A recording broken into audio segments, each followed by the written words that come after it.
একটা দুইটা আলু ভর্তা করলে কিন্তু আমার বাসায় হচ্ছে আর কি পোষায় না, কারণ আমরা সবাই আলু ভর্তা অনেক পছন্দ করি। তার সাথে যদি মুসুর ডাল রান্না করা হয় বা লেবু হয় তাহলে তো কোনো কথাই নাই।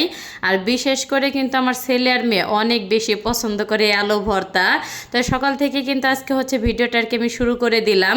তো সকালবেলা হচ্ছে সাজনা দিয়ে আর কি মুসুর ডাল রান্না করা হয়েছে, সাথে লেবু কাটছে, আর হচ্ছে গরম গরম ভাত আছে আর আলু ভর্তা। তো আমটাও কিন্তু কেটে নিছে, পাকা আম যেহেতু এখন কিন্তু অনেকটাই পাওয়া যায় বাজারে।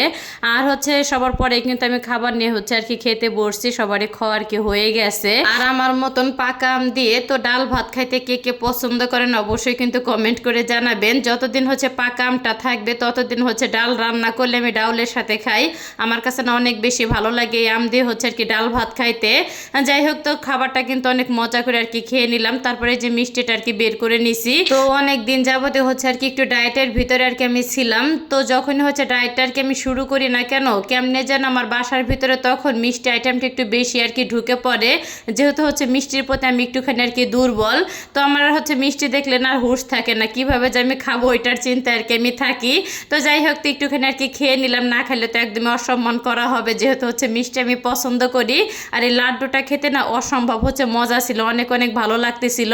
যেহেতু এর ভিতরে হচ্ছে মাওয়া আর হচ্ছে বাদামটা ছিল, তো এর জন্য আর কি বেশি ভালো লাগছে খাইতে। যাই হোক, তো খাওয়া দাওয়া করে কিন্তু দুপুরে হচ্ছে আর কি রান্না বান্না শুরু করে দিলাম।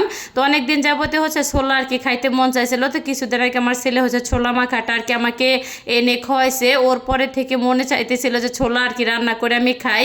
বিশেষ করে দেখা যেতেছে রমজান ছাড়া তেমন হচ্ছে আর কি ছোলাটা খাওয়া হয় না বললেই চলে। আর এতে এখানে কিন্তু ছোলা হচ্ছে আর কি সেদ্ধ দিয়ে দিলাম, সাথে একটু নুনটাও দিয়ে দিয়েছি, আর কয়েকটা আলু দিয়ে দিলাম। আর ছোলার ভিতরে আলু না দিলে তো একদমই চলে না। আর এখানে কিন্তু হচ্ছে চিংড়ি মাছটাকে আমি একটু কষিয়ে নিতেছিলাম সব রকম মশলা দিয়ে। এখানে কিন্তু ছোট আর হচ্ছে বড় চিংড়ি দিয়ে আর কি লতি রান্না করব আমি। তো বেশ কিছুদিন আগে কিন্তু অনেকগুলি চিংড়ি মাছ আনছে, রান্নার পরে আমার হাজব্যান্ড আমাকে বলছে যে লতি দিয়ে হচ্ছে চিংড়িটা তুমি রান্না করো। তো ছোট চিংড়িও ছিল আবার হচ্ছে বড় চিংড়িও ছিল, তো দুইটা মিলিয়ে ভাবলাম যে রান্না আর কি করে ফেলি। যেহেতু লতি আর কি বলবো, আমাদের কিন্তু সকলের অনেক অনেক পছন্দর হচ্ছে এই খাবারটা। আর এই তো দেখি কিন্তু যে চিংড়ি মাছটা সুন্দর করে কষানো হয়ে গেলে ধুয়ে রাখা হচ্ছে লতিটা দিয়ে দিলাম, আর কিছুটা পানি দিয়ে তো একটুখানি আর কি নেড়ে চেড়ে ঢাকনা দিয়ে আর কি ঢেকে দিব। আর এদিকে কিন্তু হচ্ছে ছোলাটা সুন্দরভাবে সেদ্ধ হয়ে গেলে তো আলুগুলি কিন্তু আমি ম্যাশ করে নিছি।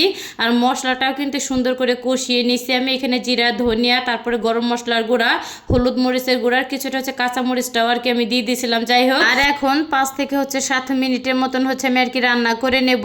আর যে কোনো জিনিস না আমার কাছে মনে হয় অনেক দিন পর পর যদি একটা জিনিস খাওয়া হয় না, ওই জিনিসের স্বাদ মনে হয় দ্বিগুণ আর কি বেড়ে যায়। তো ছোলা ভুনাটা না খেতে অনেক অনেক বেশি আমার আর কি মজা লাগছে। আর এই তো ছোলা ভুনাটা আর কি আমার হয়ে গেছে, তো বাটিতে হচ্ছে আর কি আমি বেড়ে নিলাম। আর কালারটাও কিন্তু মশলা দিলে অনেক অনেক সুন্দর আর কি আসছে।